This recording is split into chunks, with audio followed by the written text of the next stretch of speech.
Hello students, एक बार फिर से स्वागत है आपका हमारे यूट्यूब चैनल पे। स्टूडेंट्स, हम डिस्कस कर रहे थे सीक्वेंस एंड सीरीज के बारे में और हमने लास्ट क्लास में स्टार्ट किया था एरिथमेटिक प्रोग्रेशन। सो वहां पर हमने क्या किया, डिस्कस किया था। वहां पर हमने सम ऑफ एन टर्म्स और nth टर्म ऑफ एपी के बारे में कुछ रिजल्ट्स देखे थे। तो स्टूडेंट्स, आज हम उन्हीं रिजल्ट्स पर बेस्ड कुछ क्वेश्चंस करने वाले हैं। So let start. देखिए, ये फर्स्ट वन क्वेश्चन क्या बोल रहा है, find the 30th term of the sequence whose sum of n terms is 5n² + 2n। देखिए स्टूडेंट्स, आपको यहाँ पर कोई सीक्वेंस स्पेसिफाइड नहीं है कि कौन से सीक्वेंस आपको गिवन है, लेकिन हाँ ये बोला है कि sum of n term is 5n² + 2n।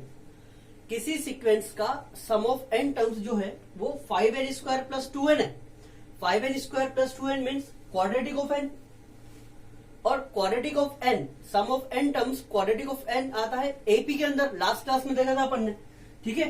So S n equal to 5n² + 2n, it is given. Now we have to find 30th term. सो स्टूडेंट्स, मैंने लास्ट क्लास में आपको एक शॉर्टकट मेथड बताया था, एक बार फिर से मैं उसे बता देता हूं। If S n equal to an² + bn अगर हो तो इसकी जनरल टर्म कैसे लिखते हैं बताओ।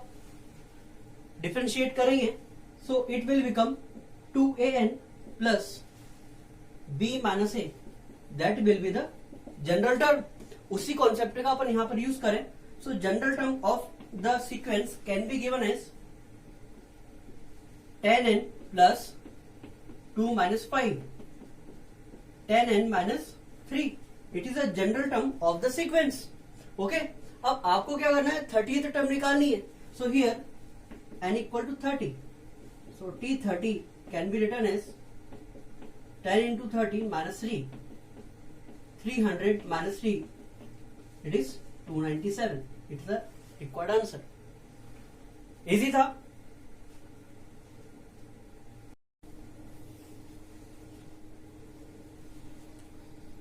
चलिए स्टूडेंट्स, स्टार्ट करते हैं सेकंड क्वेश्चन। सेकंड क्वेश्चन क्या बोल रहा है, देखो। If the ratio of sum of n terms of two APs is 7n + 1 / 4n + 27, then find the ratio of their 11th term। इस टाइप के क्वेश्चन में देखिए स्टूडेंट्स, या तो आपको सम ऑफ n टर्म्स का रेशियो गिवन होगा और n टर्म्स का रेशियो आपसे पूछा होगा, या फिर रेशियो ऑफ nth टर्म आपको गिवन होगा और सम ऑफ n टर्म्स का रेशियो आपसे पूछा होगा। दो ही टाइप के क्वेश्चन इसमें बनेंगे, और उन दोनों को करने का तरीका क्या है, उसके लिए अपन सबसे पहले बात कर लेते हैं मेथड की, कि हम इस क्वेश्चन को करने के लिए किस मेथड का यूज करेंगे। तो देखो, Sn अपॉन Sn' और एक साइड लिख लेता हूं मैं Tn अपॉन Tn'। देखो यहां पर क्या गिवन है आपको, sum of n terms of APs का रेशियो गिवन है। तो यहां पर देखो सम का रेशियो गिवन है और जनरल टर्म का रेशियो की बात कर रहे हैं। ओके, तो अगर कभी भी आपको सम ऑफ n टर्म्स का रेशियो गिवन हो और जनरल टर्म का रेशियो पूछा जाए, तो बेसिकली आपको करना क्या है, n की जगह 2n - 1 रिप्लेस कर दो, that will be the final answer. बहुत ही इजी है। ओके, और अगर n टर्म्स का रेशियो गिवन है और सम ऑफ n टर्म्स का रेशियो आपसे पूछा है, तो आपको करना कुछ नहीं है स्टूडेंट्स, n की जगह n + 1/2 रिप्लेस कर दो, that will be the final answer. Okay, चलिए स्टार्ट करते हैं क्वेश्चन। यहां पर आपको गिवन है Sn upon Sn', 7n + 1 upon 4n + 27। बोला क्या है, 11th टर्म का रेशियो आपको निकालना है। अभी मैं इसे n टर्म्स की फॉर्म में निकाल लेता हूं, लास्ट में n की जगह 11 रख देंगे। सो Tn upon Tn', it is given, और यहां से पूछा है। यहां पर देखो, अगर Sn अपॉन Sn' गिवन है, Tn अपॉन Tn' निकालना है, तो क्या करेंगे, n की जगह 2n - 1 रिप्लेस कर देंगे। तो यहां पर n की जगह दुनिया में जहां जहां पर भी n है, 2n - 1 रिप्लेस कर दो। 4 2n - 1 + 27। तो देखो ये क्या बनेगा, 14n - 6 अपॉन ये बनेगा 8n + 23। Now put n equal to 11, so T11 upon T11', 14 into 11 minus 6, 8 into 11 plus 23. It will be equal to 148 by 111 and it will cancel out by 37 and become 4 by 3. It is a final answer. Easy था. Within 3 second हम इस question को कर सकते हैं by using this concept. एक बार फिर से मैं आपको बता देता हूं. अगर आपको सम ऑफ n टर्म्स का रेशियो गिवन है और जनरल टर्म का रेशियो पूछा है तो n की जगह 2n-1 रिप्लेस करेंगे. और अगर जनरल टर्म का रेशियो गिवन है और सम ऑफ n टर्म्स का रेशियो अगर आपसे पूछा है तो n की जगह n+1/2 रिप्लेस कर देंगे. Very easy. ओके. इस क्वेश्चन में आपको सम ऑफ n टर्म्स का रेशियो गिवन था. अब हम नेक्स्ट क्वेश्चन लेंगे जिसमें जनरल टर्म का रेशियो गिवन होगा और सम ऑफ n टर्म्स का रेशियो आपसे पूछा होगा. चलिए स्टार्ट करते हैं. Question number 3. क्वेश्चन नंबर 3 क्या बोल रहा है? If the ratio of nth terms of 2 APs is 2n + 3 4n + 1, find the ratio of S10/S10'. ये बिल्कुल सेकंड क्वेश्चन का जस्ट अपोजिट है. सेकंड क्वेश्चन में आपको सम ऑफ n टर्म्स का रेशियो गिवन था और जनरल टर्म का रेशियो पूछा था. यहाँ पर जनरल टर्म का रेशियो गिवन है और सम ऑफ n टर्म्स का रेशियो आपसे पूछा गया है. ओके. तो याद कर वो कॉन्सेप्ट. अभी थोड़ी देर पहले हमने क्या लिखा था? Sn Sn', Tn Tn'.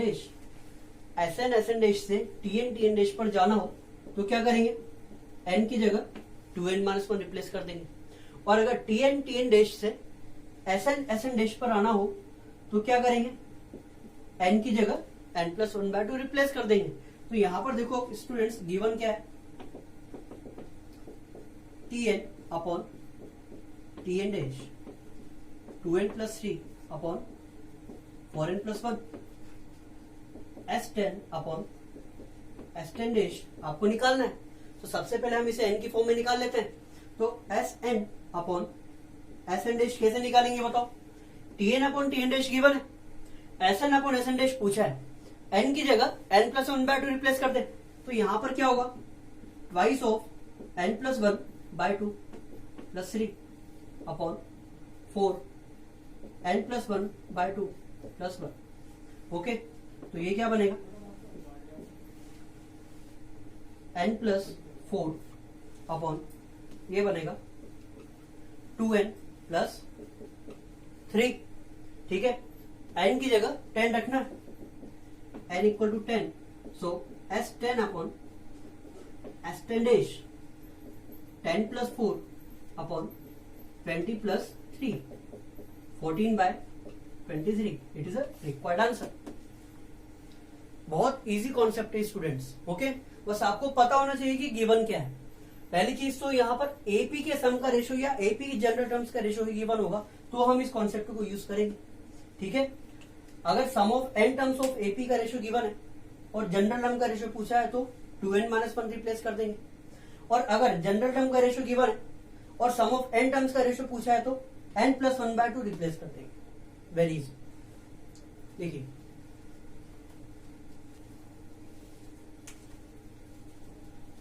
चलिए नेक्स्ट क्वेश्चन की बात करते हैं. क्वेश्चन क्या बोल रहा है स्टूडेंट्स? जो क्वेश्चन है जेईई मेंस 2012 का एक क्वेश्चन है. बहुत ही इजी क्वेश्चन था. देखिए पढ़ते हैं इसे. If 100 times of the 100th term of an AP with non zero common difference equals 50 times of its 50th term. कोई एपी है, उसकी 100 times of 100th term will be equal to 50 times of its 50th term. ये given है. ठीक है. और आपसे बोला क्या है कि इसकी जो 150th टर्म होगी वो क्या होगी.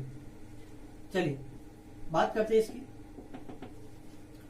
100 times of 100th term is equal to 50 times of its 50th term and we have to find T150. T150 क्या होगा स्टूडेंट्स? अगर एपी की मैं फर्स्ट टर्म ए और कॉमन डिफरेंस डी ले लू तो T150 कितना आएगा बताओ? a + n-1 into D. General number based question है. ठीक है. जेईई मेंस 2012 में पूछा गया, बहुत ही इजी था. तो ये बनेगा 1 + 149d. So we have to find the value of 1 + 149d. इसकी वैल्यू हमें निकालनी है कि इसका रिजल्ट क्या होगा. चलिए यहां पर बात करते हैं. It will equal to 2 times of 100 term equal to T50 twice of a plus 99d equal to a plus 49d, ये बनेगा 2a plus 198d equal to a plus 49d। Okay guys, so देखिए इधर ये क्या बनेगा, a plus 198 minus 49 into d equal to 0 and 198 minus 49 will become 149d and it is equal to 0. That means T150 equal to 0. Option B is the correct answer.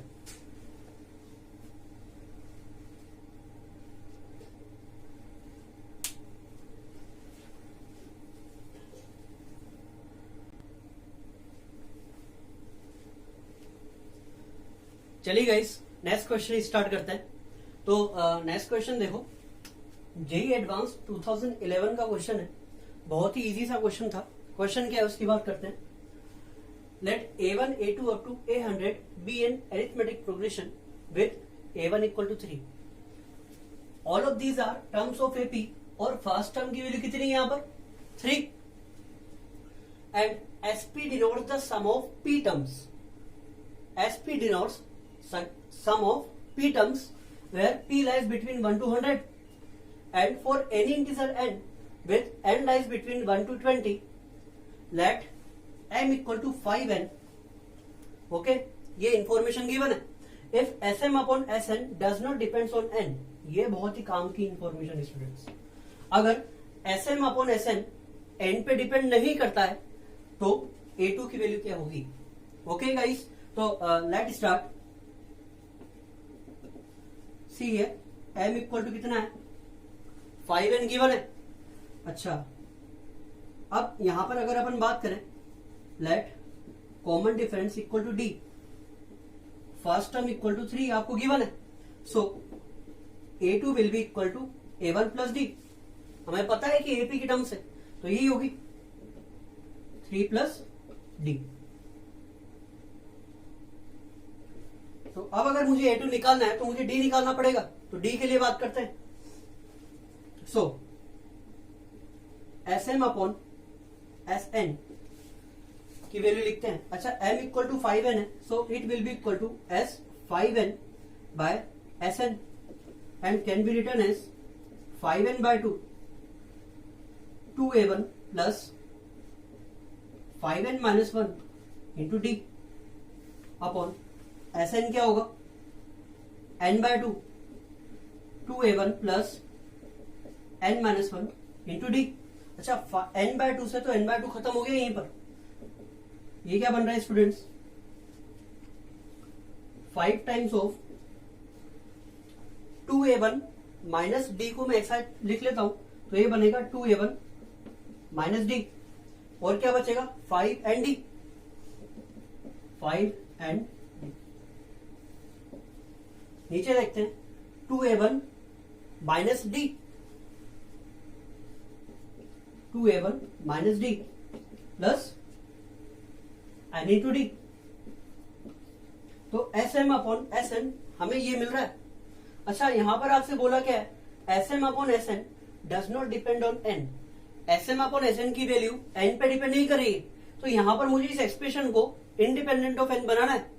अब independent of n कैसे बनाए students, देखना n यहां पर आ रहा है और अगर किसी तरीके से ये n और ये n कैंसिल हो जाए तो ये इंडिपेंडेंट ऑफ n बनेगा।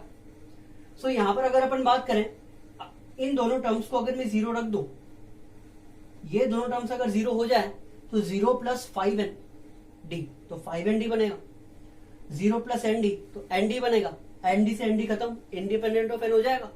तो इसका मतलब क्या है, इंडिपेंडेंट ऑफ n बनाने के लिए मुझे इस टर्म को 0 रखना पड़ेगा। For independent of n 2a1 minus D equal to 0। ये 0 क्यों हुआ वो बात समझ में आई। तो अगर मैं इसे 0 कर देता हूं तो d इक्वल टू क्या बनेगा 2a1।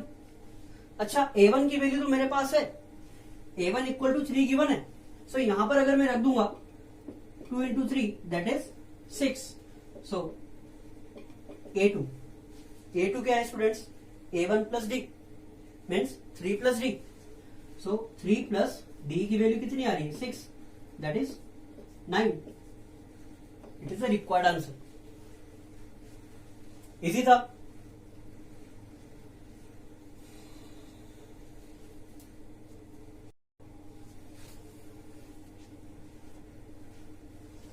चलिए स्टूडेंट्स नेक्स्ट क्वेश्चन की बात करते हैं.